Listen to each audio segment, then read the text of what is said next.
It's the Leading on Purpose podcast, helping leaders, teams, and organizations lead more intentionally, effectively, and with purpose.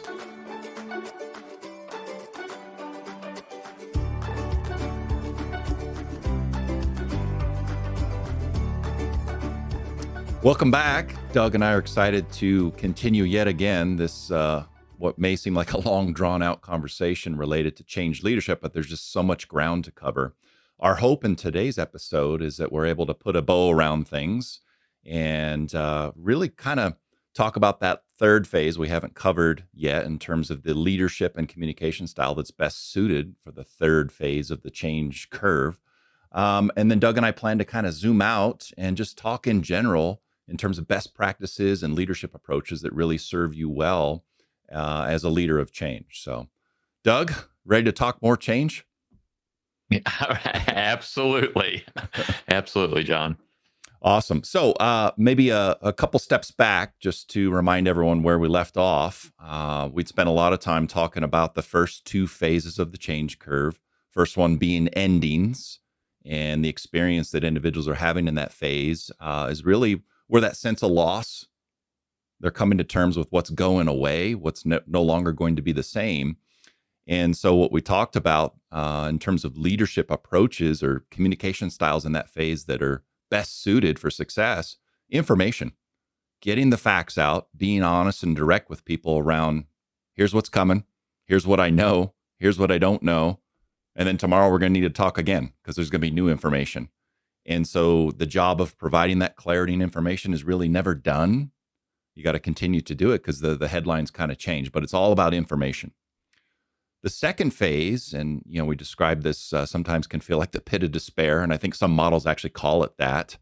It's this low place that people go through where they're coming to terms with things. Do I want to do this? Do I want to take on this change? Do I want to be part of this? If so, can I do it? If I can do it, what will I need to be able to do it the new way that's being asked?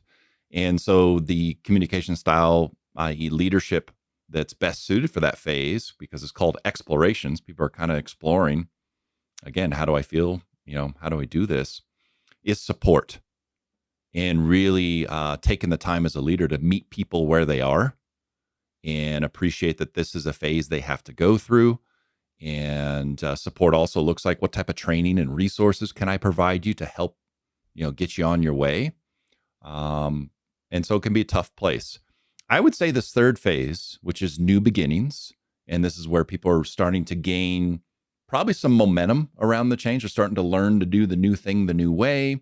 They're starting to see the light at the end of the tunnel. Hey, I get it now. I see it. I'm embracing it. It's arguably for me the easiest of the three phases as a leader. However, it's also the easiest to miss and forget to do. And the reason that is, we've talked about this idea of the curve that people are going through as they go through these three phases. Well, that curve is in relation to people's kind of status quo line. So again, if you could imagine a horizontal line that represents people's kind of normal level of morale, acceptance, engagement, performance, all of those things that are part of this human experience and part of people's work. Once we get through that pit of despair and we get back to the point of status quo of where we were before, and we've said this before, it's very easy as a leader to say, okay, we're done. Let our foot off the gas and we'll move on to the next thing. Well, as we said before, now you just went through all that for nothing. We realized no gains. And when we make modest changes inside an organization, it's about elevating the level of performance, morale, acceptance, engagement in our teams. Otherwise, why do it? And so that's why it's easy to gloss over this third phase, is you can assume, okay, we're back. Let's move on. No, we've got to continue to support people in this third phase to make sure we, realize that ROI.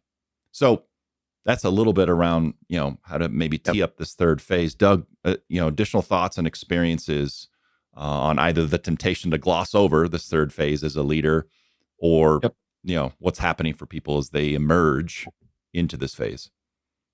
Well, John, just probably just to say I emphatically agree with it's so easy to gloss over this this stage. And particularly if you're either the leader or part of the leadership that team that was responsible for initiating the change. And I've looking back on my career, I certainly can think of some times I was guilty of doing this. It's you're already looking towards the what's next. What's the next thing?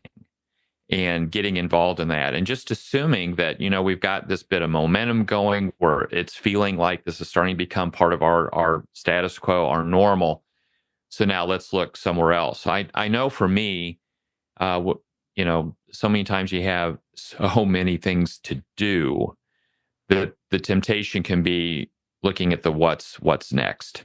So I think it's just a big watch out for. So I'm glad you brought that up. And I think there are some really fundamental leadership practices that you do in this phase. And I would agree with you. I think of the three, it's the easiest.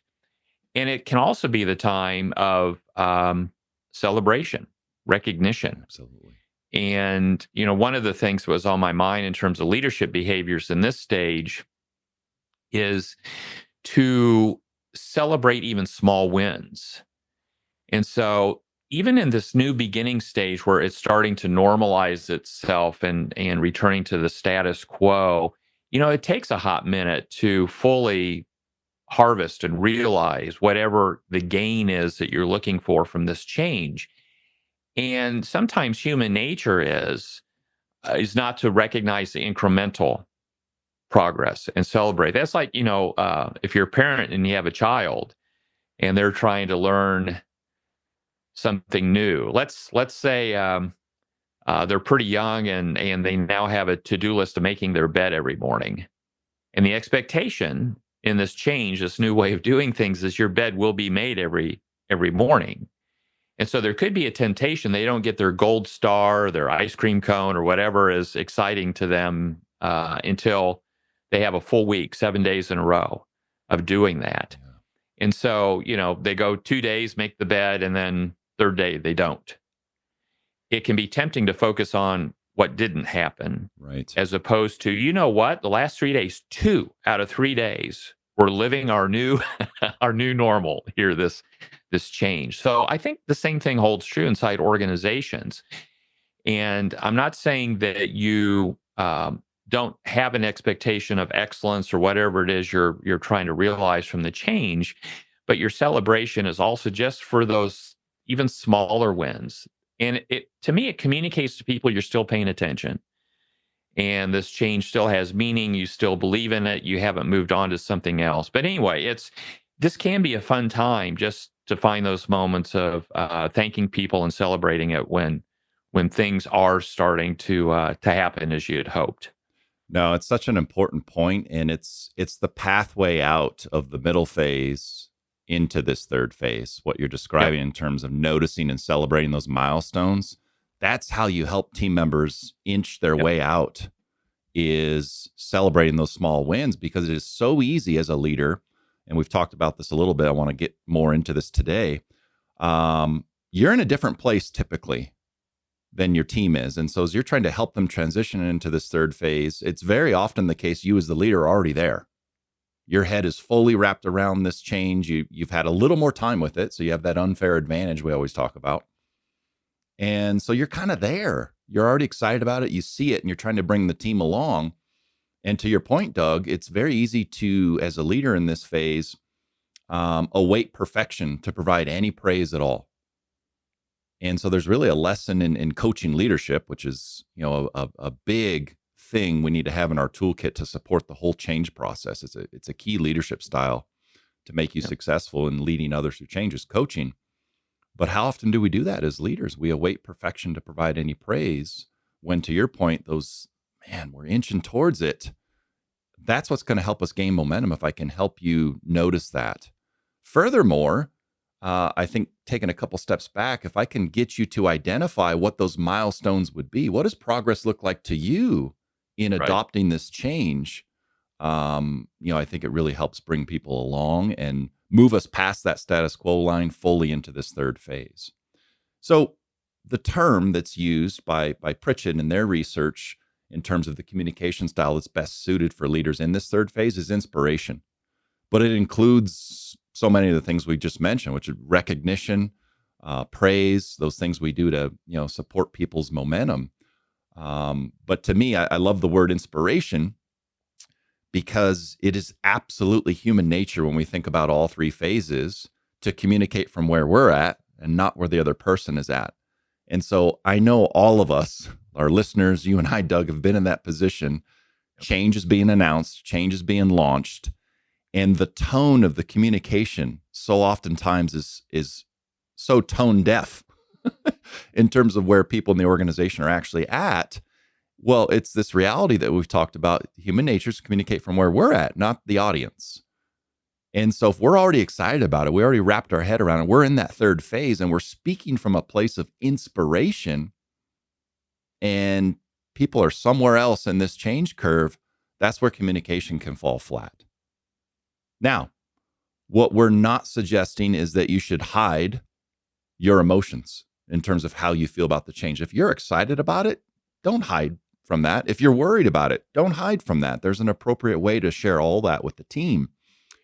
But I think this is a time to manage your expectations of where the team is at and make sure that your communication, as much as possible, is about where they're at. Yep. And so it can be tempting, again, to provide inspiration all the way through the change curve, but it's only best suited in this kind of third and final phase. All right, Doug. So we mentioned, recognition. We mentioned praise. We mentioned the setting and support of milestones.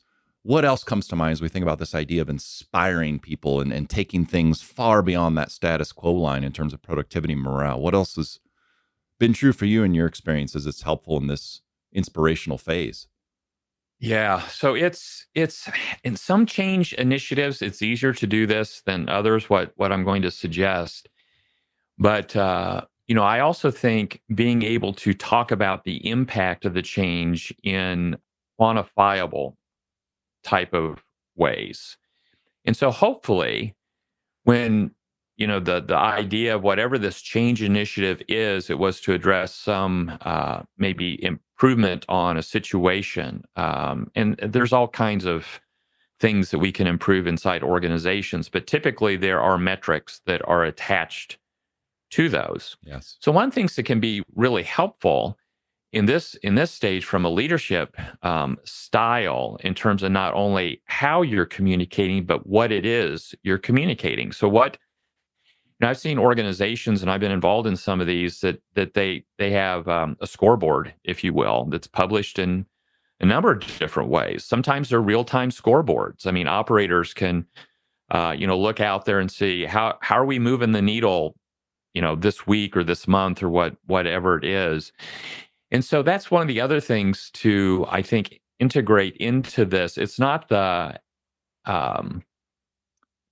inspiration not only comes from the emotions and the way we communicate, but also the information that we're providing. Mm-hmm.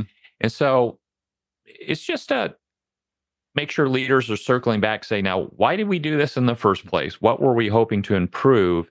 And what are the communication mechanisms that we have in place just to let people know how it's going? Now, John, I've also been involved in these change initiatives where maybe the data and the numbers aren't what we hope for. And so you've got to own that as well. This has to be full transparency, because maybe there's some tweaking that still needs to happen with an idea, even in the new beginning stage. There are some ideas that get implemented and it doesn't have the impact that you'd hope to have. And so that's a whole different kind of conversation, is recovery from that. So I would just remind leaders to always keep in mind, why did we do this? And as we get to this phase, how are we communicating throughout the organization? What kind of progress is being made as a result of the change? Yeah.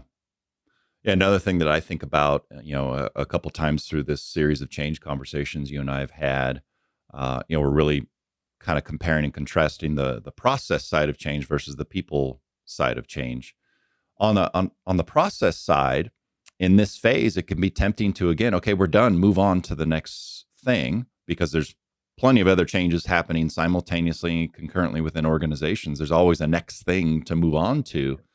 And so as a leader, you've got to kind of force yourself to have the discipline to slow down, stop, celebrate, this achievement, celebrate what the team has gone through. That's part of this inspiration that you need to provide people, is to kind of honor what they've gone through to get to where we're at, what we've achieved. And I love your idea of transparency, what we've achieved, where maybe we missed the mark. We didn't capitalize or get the full returns on what we've tried to implement. The other thing that has to happen in this phase is, I'll just call it a good lessons learned. Yep. What did we learn about ourselves, about how we manage change within our department, our team, or even the organization?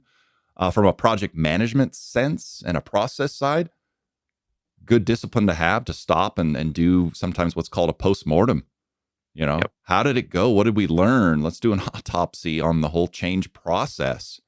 And so having the discipline to do that, it's another reason for me, this third phase, when I mentioned it's so easily glossed over, it's that aspect oftentimes that's missed. We just move on to the next thing, and we never take the time to harvest the learnings of the overall experience we went through, both as human beings and from this project management process standpoint.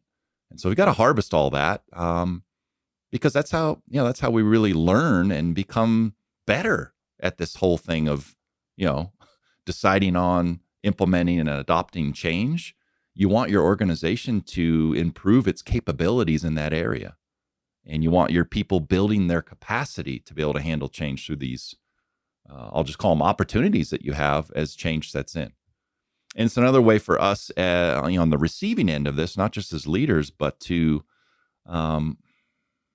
be weary and a little bit cautious of turning yourself into a victim in this process. Again, change is not something that happens to you. It's something that if you choose to, you get to be a part of. And this whole lessons learned debrief process is an important part of the third phase of inspirations. Well, John, just to piggyback on that, you mentioned the process and the review process, and different organizations call it different things. One of my clients I've worked with for quite some time, and they had a lot of engineers inside their organization, and so they were really hardwired to think this way. They called them after action reviews. And what always impressed me about those after action reviews, that process itself was very regimented. And in fact, it was something that they taught new associates as they came into their organization. One, this is what happens anytime we do a project with a client, because they would sit down with their clients and actually do the after action reviews, and they had a process with just themselves as well. But I was always impressed by that. One, you never did a project without doing the review process. I mean, it was just expected. Yep. They documented the information so that others, it was a large national firm, could have access to those lessons learned. I thought, wow, as an organization, there's many years ago, there was a book written about becoming a learning organization. Yeah. And that's part of that mentality of, how does what we learned in this, how could it be a benefit to others inside our organization as well? So they had a repository of these after action reviews that people could go read and say, hey, this is the kind of change that we're going to take on. What similar changes ever happened inside the organization? What were the lessons learned, and how could we benefit from it? Now, as I describe that, that's taking it to a very sophisticated level for their organization. It made sense due to the business that they were in. But there could be a variation of that for anyone that's listening to this, saying, how could we bring a little bit more discipline to that kind of review process, and how is that information memorialized, and how could we use it going forward? Yeah. My mind goes back to our first conversation that kicked off this whole series of change episodes, where we really spent a lot of time on how difficult it can be sometimes in the organization to be thoughtful and choosy about the changes we take on, and the importance of prioritization, and being thoughtful of, what can the organization handle? What's our capacity? It's my belief that if you do some of these things well, and to your point, Doug, maybe you can't get, all the way as sophisticated as you just described, but if you're somewhere along, that continuum towards that, I think you'll find those initial conversations around choosing change, choosing which priorities, they start to become a lot easier Yep. because your organization is just getting better at one, the reality check of how good are we at change, what can we handle, but also what changes can we choose, which it just helps that process immensely if you're really good at this third phase and from a kind of project process standpoint alongside harvesting people's learnings, um, you know documenting, really looking at what did we learn about our organization, what went well, Yep. what do we need to do different next time. I think you'll find much easier conversations around choosing change going forward. The more you do that, it becomes very Absolutely. cyclical. So that's because the third phase is a bit easier than the first two. Those are kind of the key things to clue in Yep. on in that third phase. What I thought would be helpful now is maybe to zoom out and just in general, as we think about change leadership, some other just general best practices and approaches in no particular order, based on both of our experiences and our relationships with change theory that we've been exposed to. So I kind of mentioned a few minutes ago the coaching leadership style serves you really well throughout the change process, because one of the things I think about as a leader that's critical to helping your team navigate change is balancing accountability and empathy through this process. And you can find yourself as a leader sometimes trying to honor what people's emotions and reactions might be to change, but then using those statements that include the word "but." And so saying things to your team that sound like, I realize it's going to be tough, but we got to get it done by the 1st of May. Yep. I realize what it's going to take to put this all into play, but it's the expectation of the organization. And so I think most people know what the "but" in a sentence usually does. It just completely disregards Right. and erases. You might as well have not said the first part. And so we need to find a way in our communication and our style as a leader, using the coaching leadership style, to turn these into "and" statements as much as possible. Accountability and empathy. And so I think you can very easily flip around some of those statements. Hey, this is the expectation. By May 1st, we're expected to be at this point. And you're kind of describing, where we need to arrive in that third phase. And I'm very appreciative of what it's going to take to get there. And I'm very interested in what ideas you have on how we can work together to get to that point. And so just a simple nuance of flipping around an idea or a statement is a way that you can start to honor this balance between accountability and empathy. It's like we're going there. We got to get to that point, and I'm going to be as empathic and supportive as possible on the journey required to get there. So, any thoughts on coaching or this balance between accountability and empathy that can serve us well, during change? Oh, I love. I'm glad you brought into the conversation the "but" as opposed to the "and." As a side note, I just think that's a huge um, communication pattern to develop in relationships with folks. And I know, even though I'm aware of it, I still do it this day at times. So thanks for bringing that up. Yeah, empathy and change. Now we're kind of stepping back and looking at change, kind of overarching themes is huge. It's absolutely huge. In any of these three phases, we have to keep that in mind, that when you're making changes, it's having an impact on people.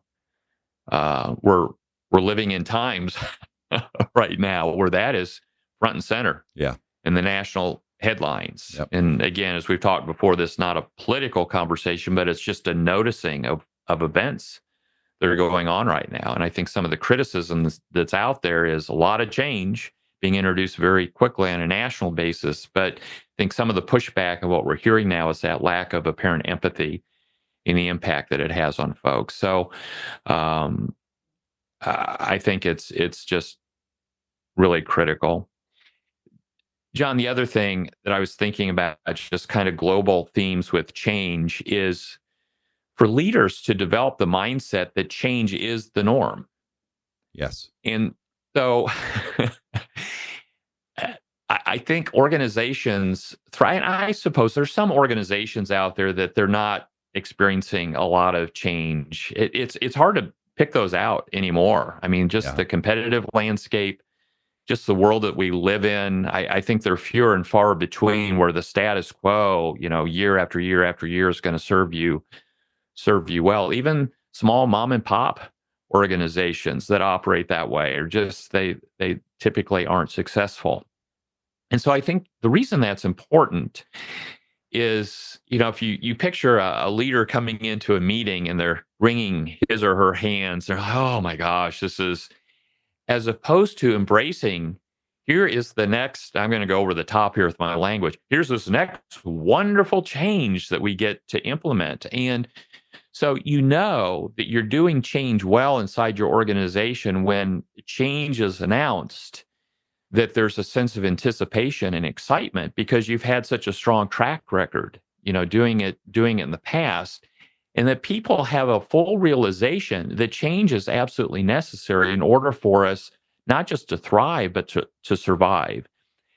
And so I would just encourage leaders to be aware of the language they use, their body language, their interaction, their energy around change, that and embrace it, even though it's hard. Our conversations have really been around some of the challenges of change and the pit of despair and the different things that we've talked about. But it's creating that mindset and that energy around it's good. It's good. In fact, maybe you get to the point where team members who at your organization start to get a little nervous if change hasn't happened in a while. It's like, are we getting stale? Yeah. Are we getting stale? And boy, if you can start to develop an organization from the bottom up, that they're kind of pushing on it, saying, hey, wait a second, here's what I'm noticing. This is an area that we really ought to consider then, you're starting to really create an organization that embraces what it is we've been talking about and finds the value in change. Yeah. Well, and I think one of the things that is tempting to do as a leader, you and I have talked a lot, both in podcast episodes and offline and just conversations over the years, the need for leaders to constantly be mindful of gaps between intention and perception. And change is one of those times where the best of intentions as a leader can really send you sideways with your team. And so I know my temptation over the years when change is coming fast and furious is to wake up in the morning with the good intent of, I want to protect my team from what may feel helter-skelter. And I'll be honest, I mean, that's drawn me to do some things from a place of good intent where I'm actually making promises I can't keep. And so you may find yourself sometimes, if change is coming, fast and furious for your team, and for whatever reason, you and your team's capacity is not at a great level to handle all that. I can remember myself saying something like, hey, May 1st gets here, don't worry, it's all going to calm down. Yeah. and the good intent there is I want to protect you. But then what happens, after May 1st? There's 10 other new things that we're going to need to, figure out how to implement change-wise. And so it's constantly managing, again, that gap between intention and perception and making promises we know we can honor and keep. And so it's interesting. Pritchett actually talks about a few guarantees that whether you know what change we're talking about or not, you should just start making these guarantees to your team. And one of those is, hey, team, change isn't going away. It's only going to come faster. And so you might ask yourself as a leader, why might you be afraid to communicate that way to your team? It's like, well, I'm going to scare them off. And it's like, well, that's placing a heck of a limiting belief on the people you lead.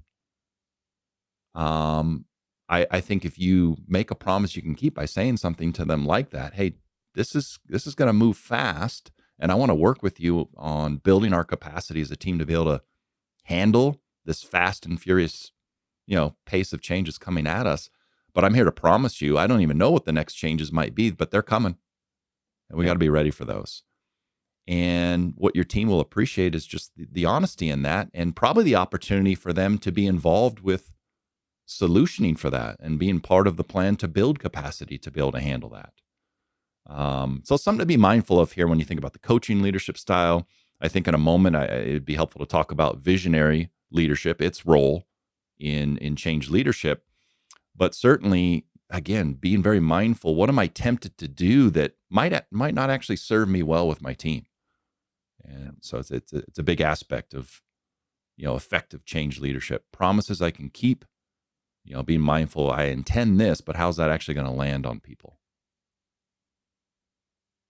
John, another broad theme idea that I had jotted down is I mentioned before, you're really handling change well as an organization culturally when you get kind of that bottoms up approach, even change coming from team members. One of the opportunities that I think is missed sometimes is when you hire new people onto your team. Depending on what industry you're in, where you're pulling people from, I, one of the mistakes that I made in my leadership career is believing that when I hire somebody new onto my team, there's this learning curve that they need to go through, and they really aren't of full value to me until 6-8 months into the job, a year, whatever it takes to learn the job that they're doing there. But what they can provide you day one is fresh eyes and fresh perspective. And, I use parenting analogies quite a bit. As a parent, when you have young kids, one of those times in life that can get really challenging as a parent is when you ask them to do something and they go, why? Yeah. Why are we doing? And so new people will come in and they'll see what's going on in your organization, go, I wonder why they do it that way. And so, John, when you think about change, is to be very mindful of who are you inviting into that process? Who are you having conversations with? And don't overlook the newest of your team members that have a fresh perspective that they're going to lose quickly. After they've worked inside your organization for 6 months to a year, now they've been culturalized, if that's the appropriate term, to see things the way that we've always done it here. So it's a small thing, but it can be a big thing. Really lean into the new perspectives that are available to you as a leader in the organization, because they're going to see some things that maybe you've seen every single day, but you've just grown blind to it. Yes. But they come in and notice something that's doesn't make sense to them, or from a competitive standpoint is very limiting. So I just offer that up as well. It can be a real huge opportunity if we're mindful enough to take advantage of it. Yeah. Couldn't agree more. Talking again about the promises we make as leaders and maybe flipping some of those around, making promises we can keep. Not promising that this is the best thing since sliced bread. It's really easy when you're already in that third phase as the leader and wanting to inspire people and get them really excited about what's coming, to promise things that, about the change that just aren't true. And so one of the things you and I mentioned a few times is, change is typically, not the earth-shattering 180-degree shift of an organization. It's modest improvements that we're making over the course of time to go from, level 2 up to level 3. We're not going from level 2 to level 10 in one foul swoop. And so one of the other guarantees you might think about making as a leader is this change is coming up is not going to be trouble-free. And yes, we've tested it. Yes, we've, tried to figure out some of the kinks, but we're counting on you to help us see around corners here. And so your notion of the value that new team members, coming with an outside perspective can add, they can help you see around corners, help you anticipate what some of those challenges might be. And I think balance out, if you're imagining you're having a conversation with your entire team and you've got a good mix of tenure there, what a healthy conversation you might be able to have around what are the challenges and what are the opportunities. Let's have a good kind of balanced, get all the cards on the table type conversation here to, make sure we're giving ourselves a reality check. Yeah. It's not the worst thing that's ever happened to us. It's not going to ruin us, ruin the organization. And it's also not the best thing since sliced bread. This is about a modest improvement. And what can we do as a team, again, to see around corners? Because here's some of the challenges we've already faced in the testing and implementation of this. But team, I'm counting on you to help us identify things we haven't thought about. And I can guarantee you there's going to be a few places we bump our head that I haven't even been able to figure out yet. Yep. And so that level of kind of transparency, vulnerability, another thing to do to, serve you well as a leader during change. And I love your point around, probably a way to successfully engage some newer voices, newer perspectives on the team. Yep. So maybe staying on this theme of promises and guarantees, a third one, and we've pretty much alluded to this, but is, it's very easy to believe as a member of the team, again, to get into this, I'll just call it the victim mindset. Hey, change is being done to me. It's very common for people who feel that way to disempower themselves. This was not my idea. This is not my plan. I'm going to move over here to the sidelines and we'll see how this works. We'll see if it works. And you can imagine a member of your team kind of, disarming themselves, folding their arms, and just kind of watching the show. And so one guarantee that you can also make to your team is, by the way, this won't work without you. It's not someone else's baby, as we've said before. This is everybody's plan now. We've decided to do this as an organization. And I am darn curious around where you're experiencing issues and resistance. I want to help you with that. And I'm going to commit and guarantee to you right now, this won't work without you. This won't work without your buy-in. And I think we said that in our very first conversation, where change goes sideways, it usually has little or nothing to do with how good the idea was, everything to do with the level of buy-in we're able to generate throughout the team. So on an individual level, it's important to appreciate that. I can't move to the sidelines. I can't fold my arms. This won't work without me. Well, that's a guarantee as a leader you need to be making to people. Yeah. It's almost like, Doug, if you're on my team, you're going to move over to the sidelines because you think this won't work. Guess what? You're right. Because the act of you moving to the sidelines is part of what will make this go sideways. And so we need you. The success of this depends on each person. And it's very easy to not appreciate that, because again, one approach is, oh, this is their idea. We'll see if it works. I didn't come up with this, not my baby type thing. It's also very easy, maybe in a larger organization, to believe, well, this is happening over there.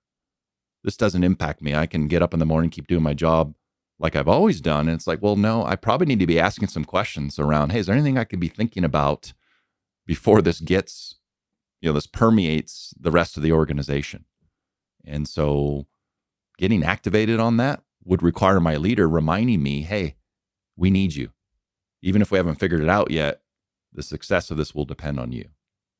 So, another guarantee there that's really important to make. So I mentioned this earlier, one other style of leadership that can serve you extremely well, certainly coaching, but visionary. The visionary leadership style in terms of your ability as a leader to paint a compelling picture of where this change is intended to take us. And then the vulnerable side of visionary is to enroll the team in those discussions around, do we see the same thing here?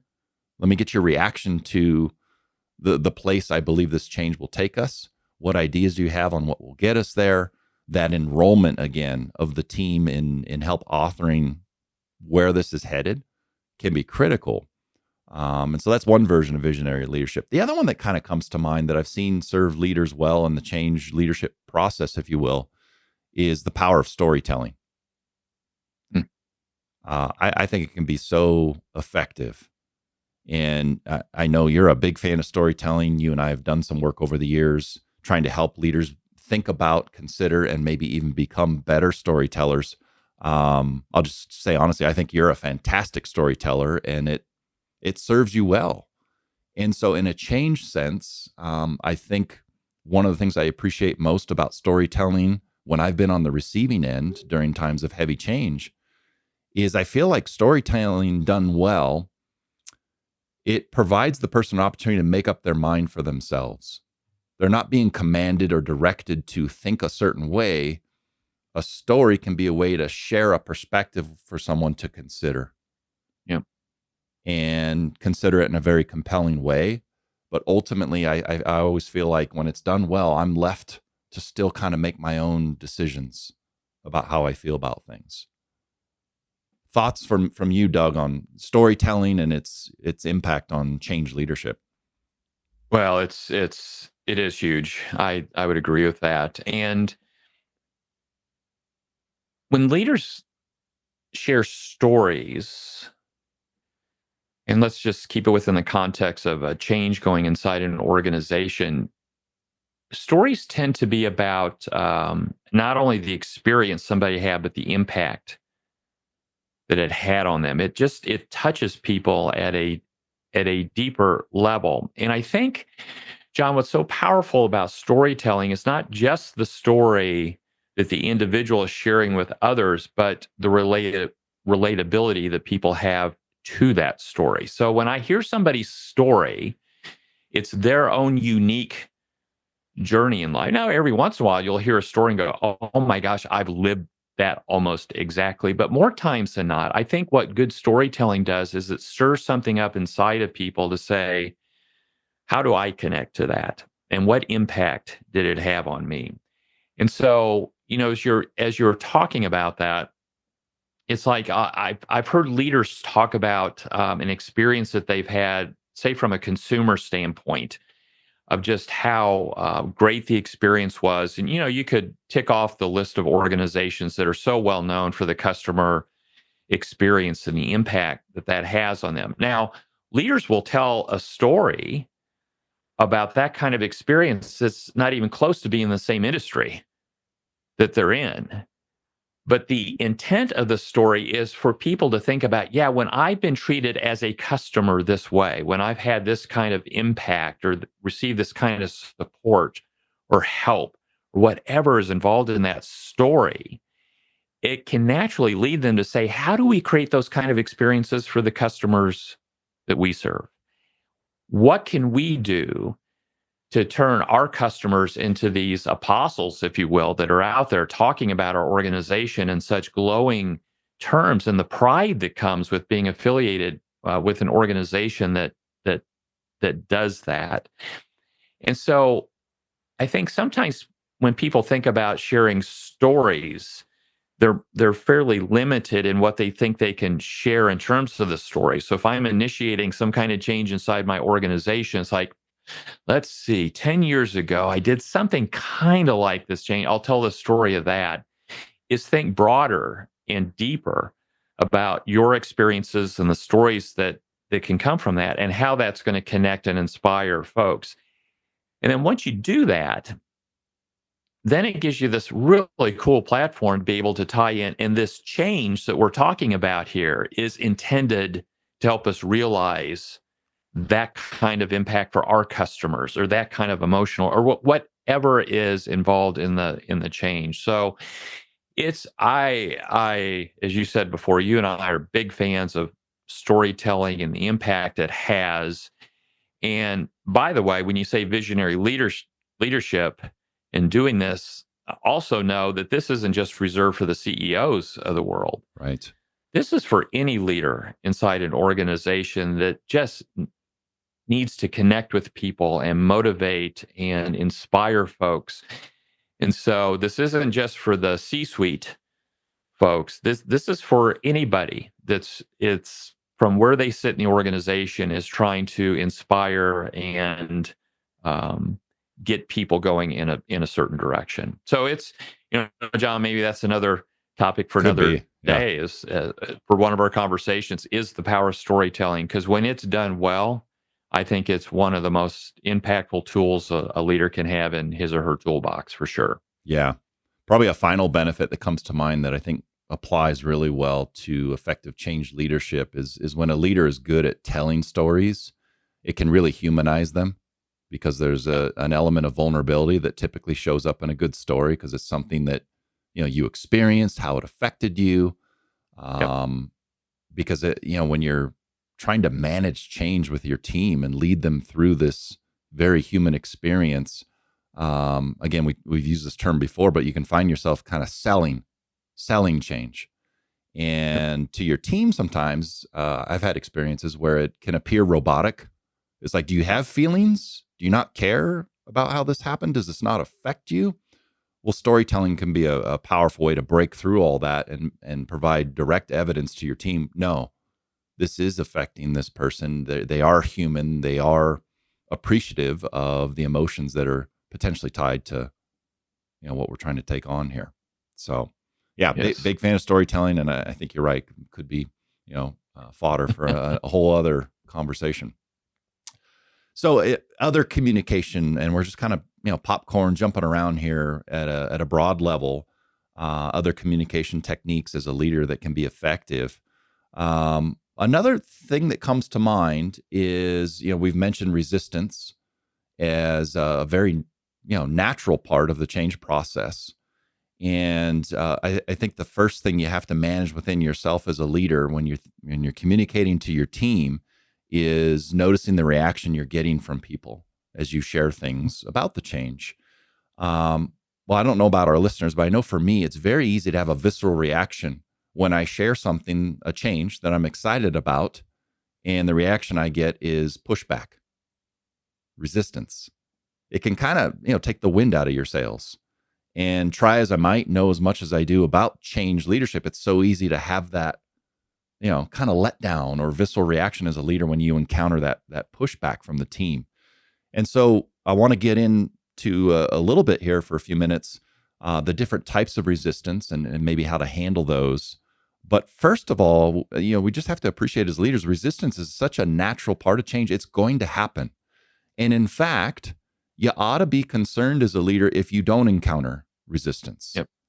And so you almost need to imagine you're having let's say a team meeting. You got your whole group there, and you're sharing with them a change that in your mind is going to impact their world.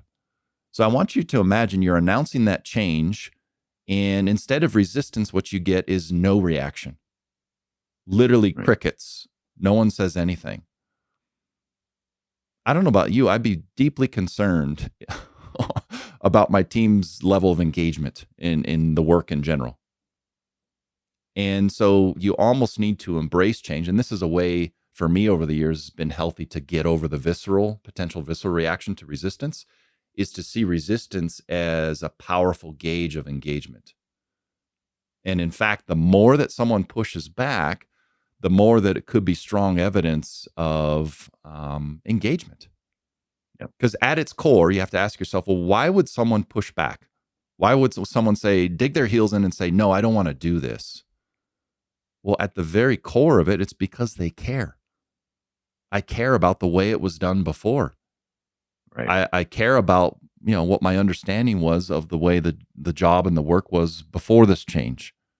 And so I wouldn't push back unless I deeply cared. And the more maybe passionate or excitable I am in that resistance, the more evidence it is that I really care about this place and I care about the work that we're trying to accomplish. And I care about the impact that this change may have on all that. And so it's natural, but unchecked, unmanaged, unwelcomed.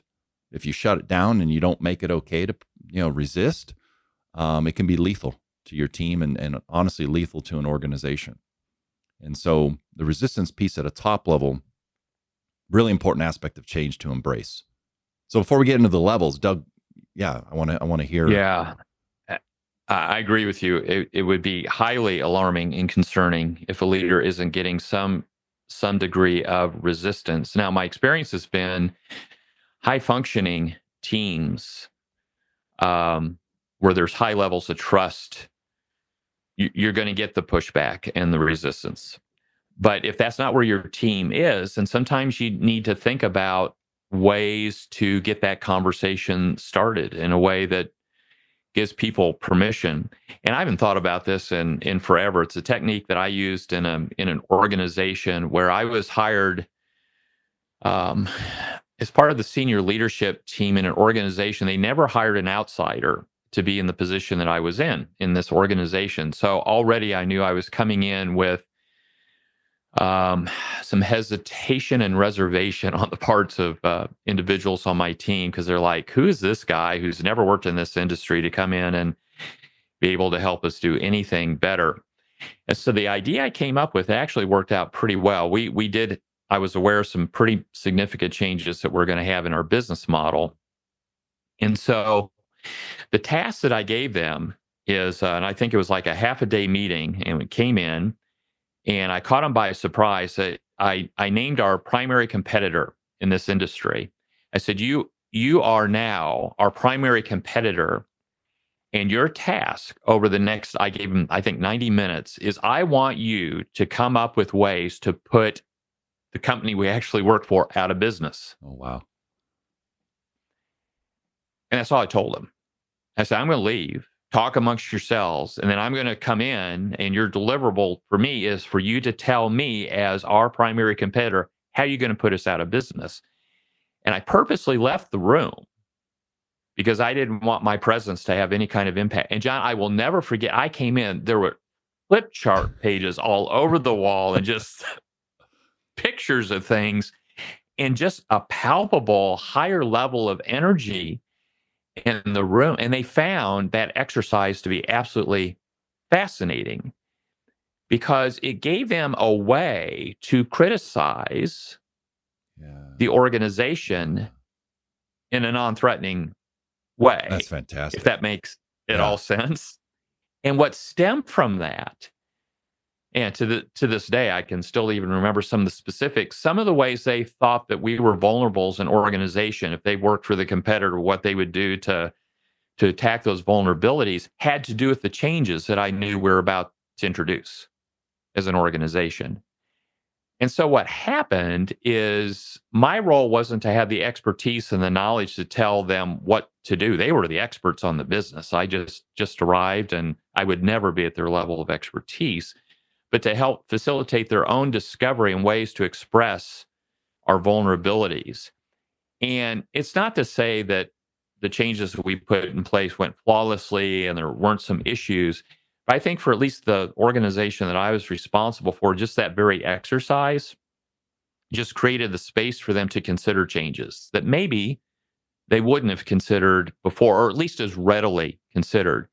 Because, John, I documented what they came up with, and when those changes were introduced, referred back to just their brilliance. Yeah. And they'd already identified what those vulnerabilities were. And you know what? The senior team here agrees with you. They see those same vulnerabilities, and here's the data, and this is why we're doing these. So, you know, the old expression, lead from wherever you are with your team. High trust teams are going to open up. They're going to express a different point of view. There's going to be that resistance, but sometimes you got to get a little bit creative as a leader and say, what do we need to do to at least get the conversation started? Yes. So that when people are in disagreement, they have resistance, they're going to feel much more comfortable bringing it to the table, and it will be valued. Love that example. What a great story. And sounds like it was pretty powerful for your team to have the opportunity to do that, and extremely valuable to the organization to have those, you know, those insights. Wow. You know, another thing to think about is you're helping the team understand why, which is a way for them to process their own resistance. Is simply, and we can forget to do this as leaders and organizations, put change in context and really help people understand why there is a need for change. And your story's somewhat an example of that. Let's talk about our vulnerabilities, and then it becomes clear. Yeah, if we don't change this, a competitor will wipe us out. So it's clear. Another way to put change in context is your team is likely way more astute and aware than you might think they are in terms of what's going on around the organization. And so a helpful exercise is kind of right out of the Pritchett playbook, but I've seen teams do it just kind of on their own to put change in context, is to have a team think about, maybe even brainstorm, certainly what are all the significant changes in the last 12 months within this organization? And, you know, you need to put a time limit on it, because if you give them a flip chart, they could probably, you know, fill up an entire wall of things that organizations maybe have done in the last 12 months. But you want to make a second list. And the second list would be, what are all the most significant changes of note to us as an organization that have happened maybe within our industry? So kind of around our organization. And again, you got to cut the conversation off, because they could probably brainstorm all day on that list. And then as a third list, what are all the most significant things of note within the world? Yeah. And so you get people talking about the political landscape, the stock market, trends, fads, everything under the sun that's going on that could have an impact on the industry and the organization. And it becomes so clear so quickly to the team of the need for change because you see what's going on around us. Yep. And so another real common myth inside organizations is if you were to ask, your everyday, common person on the team, where does change come from? Their answer would probably sound something like, well, the CEO did it to us. The CEO woke up one day and decided, I want to make your life harder.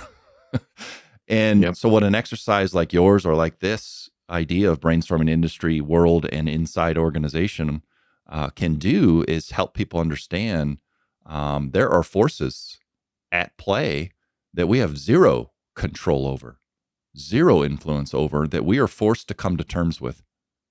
And it becomes pretty obvious we can't ignore those because everybody can name 5, 10 organizations who chose to kind of ostrich, put their head in the sand and just avoid what's going on around them. And those organizations don't make it. And so it becomes very clear, not just the need for change, but even the context for why this particular change makes sense.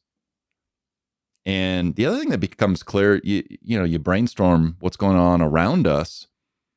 It's one thing to say we have to react to that. Well, what if we want to think in terms of what's it like to get ahead of that? What's it like to really live into our mission as an organization?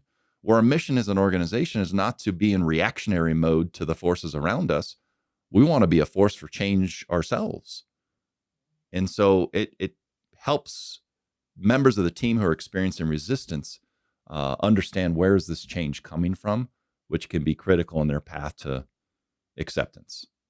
And so a couple good tactics I think at a top level to get resistance out in the open, make it okay, and help people start to come to terms with it.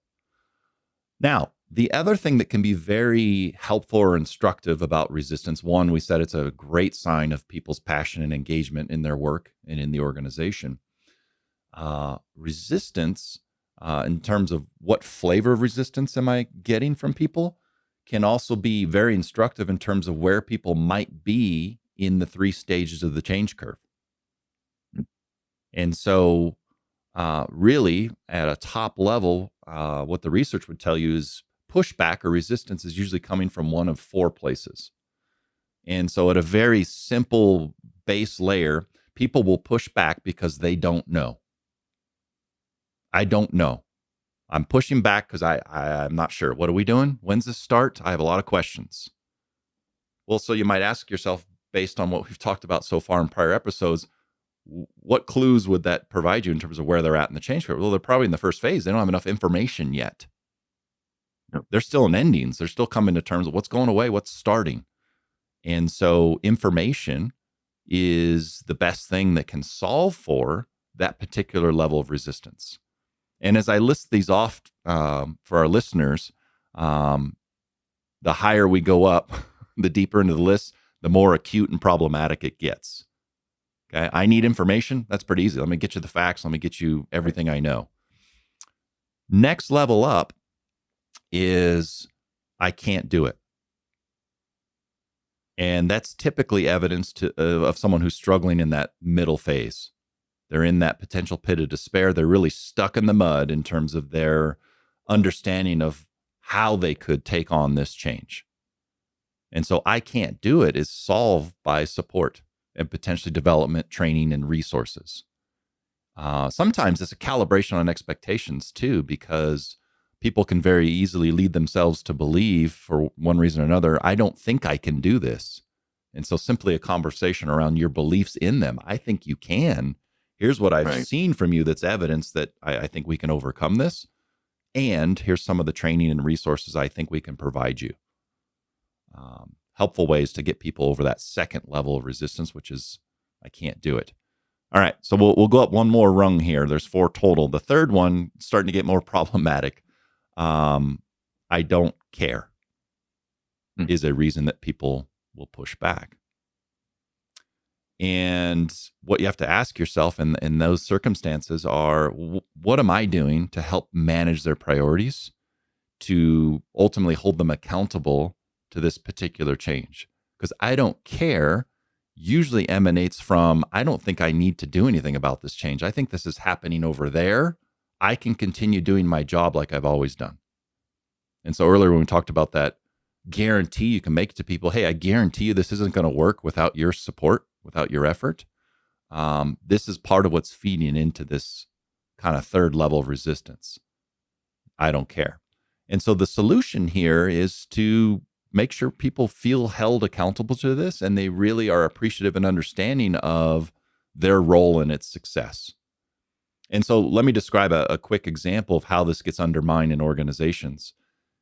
People's experiences, despite what we say, despite what happens at the town hall or what gets disseminated through communication channels and memos and all that, it's people's experiences that shape their beliefs around, what's true inside an organization, what our culture's about, what the expectations are.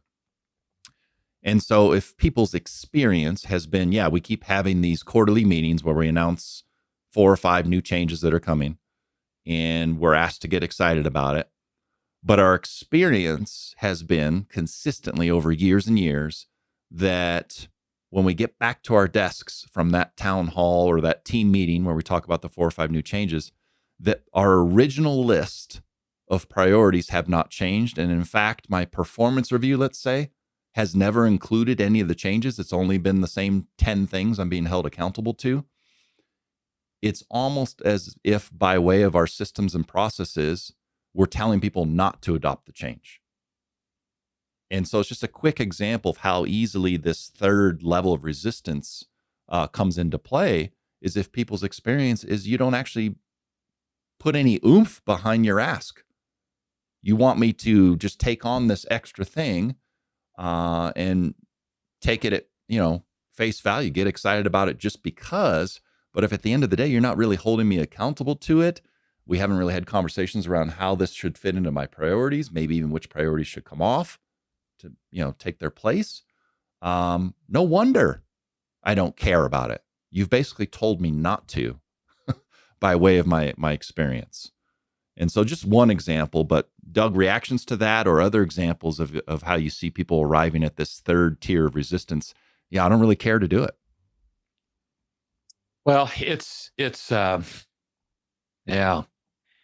What was standing out to me, John, as I was considering the I don't care level of resistance is people not feeling connected to the impact that the change is going to have. And I'm struggling to come up with a way to describe this. I just, my mind can't help but go through my own experiences dealing with change, and particularly when you don't get that buy-in across the organization. I mean, it's almost like a collective organizational I don't care. Yeah. Is leaders not doing a very good job of maybe a couple things. One is helping connect the dots between the change and the person's role in helping that change be successful. So there can be that element. The other thing too, and not that you know me well enough that I believe that people do things for all kinds of reasons.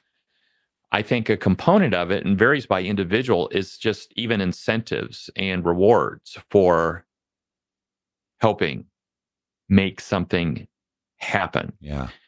So I have seen organizations, and the reality is I've probably been involved in a few of these, where when the change is talked about, and I mentioned before the metrics that you need to have in sight to gauge the effectiveness of the change. Well, when people can't relate to those metrics in any kind of meaningful way, or appreciate awards in any, like I've been in senior management in a couple, publicly held companies. So there's always pressure on, EPS and what the analysts are looking for. And I have seen that PowerPoint presentation when change initiatives are announced, to use language and terms around the stock price, and this is going to be accretive to our earnings. I mean, using jargon and language that for a lot of people, unless you live in that world all the time, it's just you might as well be speaking Greek, assuming you don't speak Greek. So it's, how do you speak language? How do you help people understand their connection to what it is? And once we can be successful in doing that, the odds are raised that you're going to start to maybe not totally eliminate, but greatly reduce this feeling of I don't care, because I don't have connection to it. I don't see how I impact it. I don't have clear line of sight between what it is I do every day and my role. To your point, here's what I'm being held accountable to on my performance review. None of this is related to this. So I think we get sloppy sometimes as leaders, and we get frustrated that we're getting an I don't care reaction. But the reality is, if you step back, the leadership that people are receiving is creating a lot of that. Yeah. And so those might just be some watch out fors. If you have it on a large scale in your organization, or even with certain individuals, is just to double click on that a bit and understand what's their level of connection to this idea, their understanding of it, and their role in helping make it happen. So I think it's a great great insight, and something we as leaders probably in general need to pay more attention to. Yeah. Well, and so you talk about the quality of leadership people are receiving. That, it's a great transition into this fourth and probably most problematic level of resistance that you can experience from people, which is I'm resisting because I don't believe. And so it's one thing to not care. It's like, this is happening over there, and maybe I'm not as connected to it. But your idea of really connecting people to the purpose behind it also feeds into this I don't believe. And so if you haven't done that, that can be a huge problem for people. And so the solution to I don't believe is basically, it's simply the quality of leadership that I'm receiving. Yep. And one of the things that's all too common, and this is only one contributor to this I don't believe that I've seen happen, because there's several, would be, you as a leader, maybe yourself, were not very accepting of this particular change. You're not excited about it. You don't think it's going to work. It wasn't your idea. It was kind of passed on to you. To take that a step further, maybe you weren't given a lot of time to sit with it before you had to turn around and announce it and start managing your team through it. There can be this kind of hands-off approach as a leader with your team to say, I don't know. I don't have any answers for you. We'll see how it goes. So, we talked earlier around the member of the team folding their arms and moving to the sideline. This would now be the leader folding their arms and kind of disempowering themselves and saying, well, I didn't author this change, thus I'm not the leader of this change. And so I'm going to kind of step away from my leadership responsibility as it relates to this change, which is a huge mistake. Oh, yeah. Because as we've talked about before, you can't place the dependency on people, your team's buy-in on change on the CEO, on the executive team, on the communications department or the project management team, the resources that are committed to this particular change initiative. That's not fair to them. They don't deal with your team member on a day-to-day basis. And as we've talked about so many times, people's environment, 70, 80% of it is shaped by you as the leader. Even if it's a change that had nothing to do with you, wasn't your idea, you still own the experience of your team navigating through that. And they're looking to you for that. And so one of the ways, in terms of resistance, is really easy to get there is when my leader has basically backed away from the table, moved to the sidelines and said, I don't know, not my baby, their baby, go ask them. And it's a terrible approach as a leader, but it's a reason that people arrive at this more acute problematic level of resistance, which is, I'm not going to do this because I don't believe in what we're doing. So tough place to be.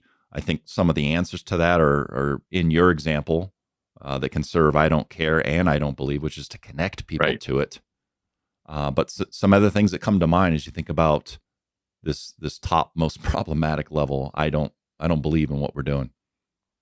Well, so this is well, this can exist throughout the organization. Certainly, what I'm about to describe is problematic at more senior levels of leadership. But I don't believe. Sometimes the reason people don't believe is due to leadership's track record. Yeah. And that's a tough one. And I've been involved in some of those situations more actually as a consultant than my own career. But you talk about change inside organization. Sometimes it doesn't work. And people get that. And depending on how that failure is handled, that has an awful lot to do with trust and credibility going forward. But when people just see change after change after change and doesn't work, yeah, you can have all the great change processes in the world. If people have lost belief in their leader, I mean, to use you and I are big sports guys, when you've lost the locker room, yeah, the new playbook or the new training technique or even changing out the offensive coordinator, when the head coach is like, ain't going to work. Yeah. And so it's organizationally this notion of whoever's making those decisions has to be smart enough to understand that the reason we're not being successful, the reason the non-believers exist. I'm thinking of Ted Lasso right now, and the belief sign above the door and getting shredded. When people have lost their belief in leadership, I don't care how well you do the change and what your intentions are. It's time to make a change, and those are really tough calls. I don't say that lightly, but sometimes it's necessary. Mm-hmm. And so I don't know what you do with that. If you're listening to this and like, well, I'm thanks a lot, not guys. in a position to make the change in the leadership. Well, but you are in a position to own your own performance. Yep. And your ability to be. So just know, any leader, whether you're a frontline leader or the CEO of an organization, you only get a number of times to do this before people will lose their belief in you as a leader. Yeah. And what's unfortunate is if you have 4, catastrophes related to change in a row, and you've lost your locker room, and now the 5th one comes along, and this really is the change that's going to turn things around. To your point, even though it's a great idea and the quality of it is fantastic, if you lost the belief of your people, it's going to be really hard to get through that. So don't ever lose sight of that. And that's a tough one to look in the mirror and really understand, where am I in terms of the belief that people have in me as a leader. But it's a really important question to always be asking yourself. Yeah, this just kind of popped in my head, but maybe this idea of being so mindful of the potential for losing the locker room, and that each change experience that my team goes through with me at the helm, me as the person they're counting on, at least 70, 80% in terms of their environment, that's what I'm up against. I'm either reinforcing and instilling the right beliefs, from them and me as a leader, and probably in the organization as a whole, or have the potential to lose that. Yep. And so it's kind of seeing each little change maybe as, the stakes are pretty high potentially. Absolutely. And the experience I shape or help shape for them through this change process that we're going through is going to add to or potentially take away from that ultimate level of belief. And I had not thought about it that way until, we talked about this notion. I love it, of the potential for losing the locker room. I've known leaders over the years, and you could certainly name some on a national spotlight basis, but even in my own experience, very capable folks, and they went through a tough learning curve inside organization X, and they did lose their locker room and the belief that people had in their change. And then either on their own accord or they were forced to leave, they go to another organization and they're highly successful. And so, as part of our development growth as leaders is, I cringe to think about my early years of leadership and just mistakes that I made, and almost to the point I wish I could go back in time and apologize to some people because it was just bad. And not that I was perfect at the end of my career, but I learned a lot. And I took those leadership lessons that I learned from organization to organization to organization. So you just know that sometimes you do get to the point where you're just not going to be as successful as you need to be in change, and you need that fresh start. Your team needs a new leader to come in, and sometimes you're going to need to go somewhere else. And just know, if you've had that struggle as a leader, that that's not your forever status and brand as a leader. But you got to take those experiences, be smart with them. What are you learning about yourself as you move to that next opportunity? Just how can I be more effective in helping bring about change in my organization? For sure. Yeah. Well, maybe as a last area of just, again, top level guidance, tips and tricks for our listeners on change leadership, for me would be related to, we talked about how change pretty much 100% of the time will bring distraction. It'll pull people away from their everyday work. And part of what causes, as we think again about this idea of the change curve, part of what causes a dip or a decline in productivity and performance oftentimes is distraction. People getting pulled away from their understanding of what the everyday job is. And the challenge in change leadership is, left unchecked, all of a sudden one change over here starts to impact other things down the line that it shouldn't have originally impacted.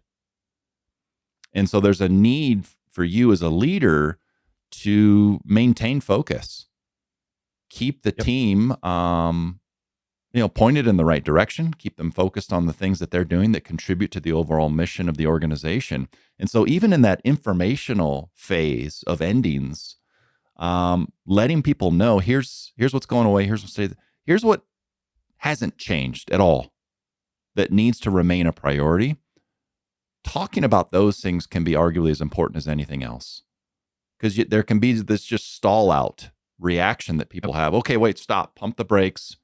And it's like, well, hold on a second. There are some aspects that should not be impacted at all that we actually need you to double down on, maintain focus on, while we figure out, together how to adopt this new thing. These are the things that can't stop. We have to continue. And so one of the things I'll just quickly point to that can help you think about maybe managing or at least mitigating distractions is where people will place their focus. And what is so often the case in times of change is people will place their focus, if you let them, usually on things they don't control. Because when change is setting in, there's communication flying around, and we don't have all the facts, all the information. And those facts and information, the headlines are changing day to day sometimes. It can lead to more questions than answers, and lead people to get some anxiety sometimes, become worried, become consumed with things they absolutely have no control over. And so, then the question is, how do I get people focused on what they do have control over? And that's a tough thing to do as a leader, is to say, I realize we've got a ton of questions here. I realize we're worried about some things that I can't even give you an answer on yet. How can I help you temporarily set that aside so that it's not standing in the way of the things that we actually need to continue to do? That's really challenging. But Doug, I want to hear your reaction. But before that, one place you can start that I think is interesting is, no matter the change and no matter the circumstances related to the change, no matter how much about the change you and your team don't control, there's typically a pretty similar list of things you always have control over, no matter what's going on. And that at a minimum, it's a place you can start with your team to gain some focus and even gain some traction and momentum in terms of their contributions. And so it's a short list, but we control how we react to this. Right. That's one thing we can start with. It's happening, right? We don't control that necessarily, but we do control how we react to this. We also have control over who we go communicate with related to this. Who are we going to go ask questions? Who do we need information from? What's that whole process going to look like? not only do we control our emotional reaction, we control our actions. What are we going to do and not do as a result of this change? There's a few other things, but that's just kind of a starting point at a minimum, no matter what's happening change wise to you and your team. Starting with a list of things we do have control over is a way to get people kind of re-engaged, reactivated. And honestly, what I've noticed is once they get activated on that short list, it's interesting. The list of things they end up having control over starts to increase because they've activated themselves. So, Doug, again, I'll kick it over to you, but experiences with this potential for distraction and this consumption, sometimes this anxiety related to things we don't have control over. Yeah. Wow. Yeah. Absolutely. Couple thoughts. As you're describing that, John, it's an element of our behavior and what we control, and then also what we can control in terms of where our time and energy is being devoted. Yes. And so, I haven't thought about this book in a long. It's an old book, and it was a big part of a culture of an organization I worked in, and it was called the Oz Principle. Oh yeah. And it was a book that was required reading by our CEO of all new associates that got their own copy. And he was inclined. He'd meet somebody in the hall. If he didn't know the person, if he'd not met him, he would ask names and get to know them. And he would ask about the book. But one of the concepts in the Oz Principle is, I'm going to get the language wrong. It's been a long time since I read it. Is below the line thinking, I think, is what it was called. Yep. And so culturally, what we would practice from that book, and it was language that we're all comfortable calling each other on. Didn't matter what your job title was or the person you're calling on. It could be somebody very senior to you. But if you hear their language that gets into things that they can't control, that's below the line conversation. Yep. Above the line action and thinking is, okay, here's this issue of concern. Above the line is, what can I do about it? Yeah. How can I see it, own it, do it? Is the mantra from that book. From where I sit, how I'm empowered, what can I do about it?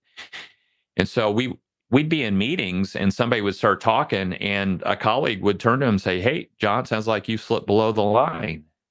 And it was just our quick shorthand way of saying, raise it up.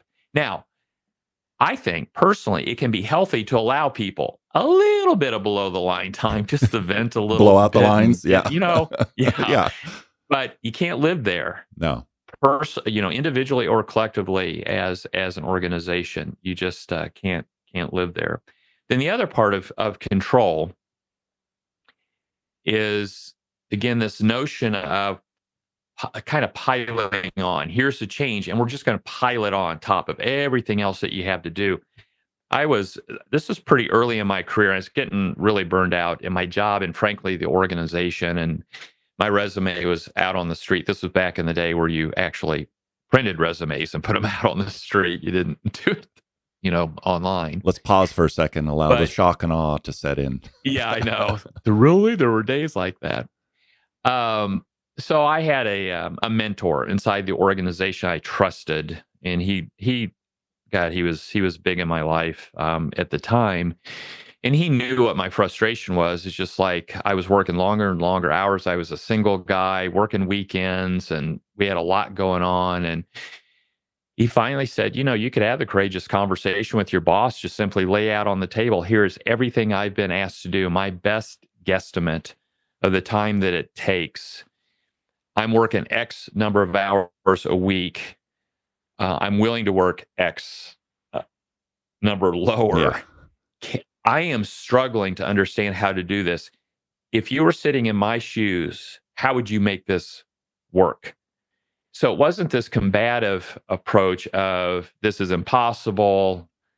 I can't get it all done, but it was really done in the spirit, for the most part, of partnership, asking my boss, help me understand how all these extra things that have been added to my plate, some of which were around change initiatives in the organization, because I don't see it. I believe I'm being asked to do something impossible here. So if you flip it from a leadership standpoint, is to be proactive in those conversations with your folks in terms of their priorities and what they have control of. Where are they spending their time? And engage them in those conversations. And John, there have been times as a leader where I'll say, you know what? This right here, let's pause it. Let's just absolutely hit the pause button. For the next 3 months, just making this up, don't spend any time on it. Would that help? Because it's not near as important as what we need to have you do over here. The other part of that conversation you can have, and this is hard, boy, this is hard for me to even say these words out loud, is I still need to have you do this, just don't do it as well.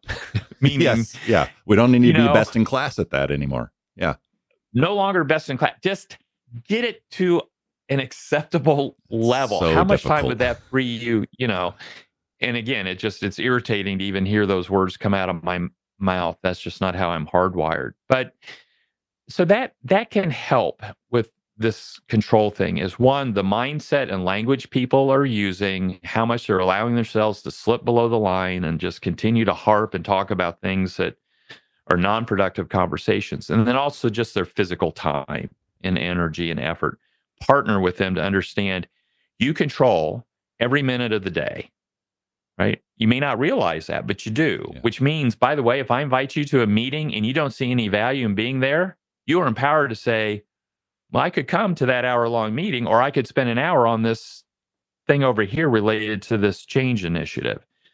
So that's, again, culturally, some of you listening to this may go, oh my gosh, I get fired if I ever refused a meeting invite from someone. But we've got to be courageous enough to understand you control hitting the accept button on that meeting. And if you don't think there's value and your time is better spent somewhere else, ask yourself the question, can I have that conversation? And I think sometimes people are surprised that they have a lot more control over their time and what they're doing inside an organization than what they realize. Yeah.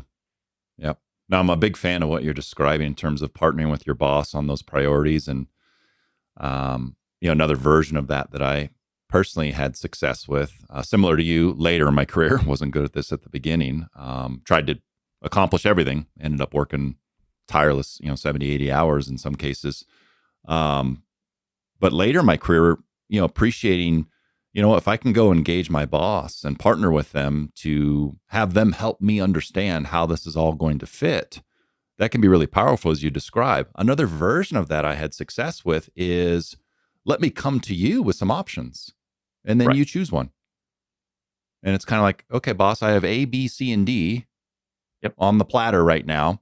3 of these will fit. I'm good with whatever. You tell me which 3. Yep. And sometimes I saw that really play out well. Oftentimes what's tipping the capacity for your team, particularly, I saw this a lot in when you're in a supporting department, change rolls out and it's got overlapping dependencies in other departments. So sometimes going to the leaders of those respective departments and saying, hey, the 2 of you, here's what's on deck for me and my team based on what the 2 of you are asking for. Big fan of all of it, by the way. A, B, C, and D, we can do 3. So the 2 of you would love you to come together and talk this out, and you let me and my team know. We'll be happy to take on A, B, and C, A, B, and D, whatever you want that to look like. And so, a powerful way to compromise, negotiate agreement around what these priorities should be. The other thing I thought about as you're describing, keeping people focused and helping them maintain control. Sometimes when you can get people real comfortable with the notion of sharing where they are spending their time, which, by the way, requires just a ton of safety. It's a bit of a time audit, a bit of a priority audit. And even the word audit doesn't sound great, but it's this notion of getting people comfortable with the idea. Let's look at everything that's pulling you in different directions and have an honest conversation about it.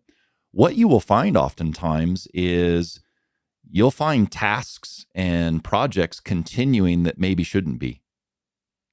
Oh, yeah. And it's because no one ever talked to that individual about the time that they're spending in that area that they no longer need to. No one helped them deprioritize it.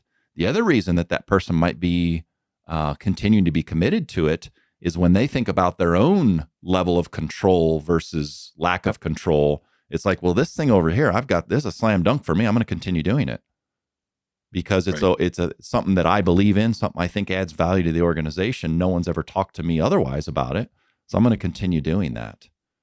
And so it's their version of good intent. Out of good intent, I'm going to stay focused on something I feel I have control over. Absolutely. And so getting all of those cards on the table is a way for you to appreciate, what am I actually asking of the team? And it's hard to find that out without opening it up. You don't have full awareness as a leader to how every hour of every week is spent by your team and where their focus and energy and even worry and concern is spent unless you're in the habit of talking about it. And so just a great overall communication habit I think we're alluding to is creating a safe space to just get the cards on the table with your team. Challenges related to the change, opportunities related to the change, priorities, things in the way, resources required. Real open and honest dialogue with your team, I think, is just what the doctor ordered to, help keep your team focused on the right things, help avoid worry, concern, and distraction around the wrong things or things that, at least in the near term, we have no control over. But just a way to, again, mitigate the distraction that will arrive at your doorstep alongside the change that's being implemented. So, well, I think we've beat this horse to death, Doug, but in a good way. It's been a great series of conversations that I'm confident, really helpful to our listeners in terms of more effectively managing change. A lot of what I alluded to throughout this, and you as well, Doug, came from our exposure to Pritchett's research and work in this arena. So if you want to know more, certainly Doug and I can be a resource, but Pritchett, they deserve a ton of credit in terms of what they've done in this change leadership space, and certainly more for all of you if you're curious to learn from the Pritchett organization. So, but fun stuff to talk through, Doug. I appreciate you and I wading through this. It's a huge topic, as we said in the very first conversation, for some reason as important and resonant as it's ever been, because change just continues to come fast and furious. And so the call, if you will, for leaders is to continually work to build their competencies around change leadership, because it's a requirement of the job, whether it's in your job description or not. Most organizations will require this of you as a leader. You've got to be good at it in today's day and age. So great stuff. Again, appreciate it, Doug. Thanks to all of you for listening in. Don't forget to like and subscribe, and tune in next time to see where Doug and I take the conversation next. Thanks.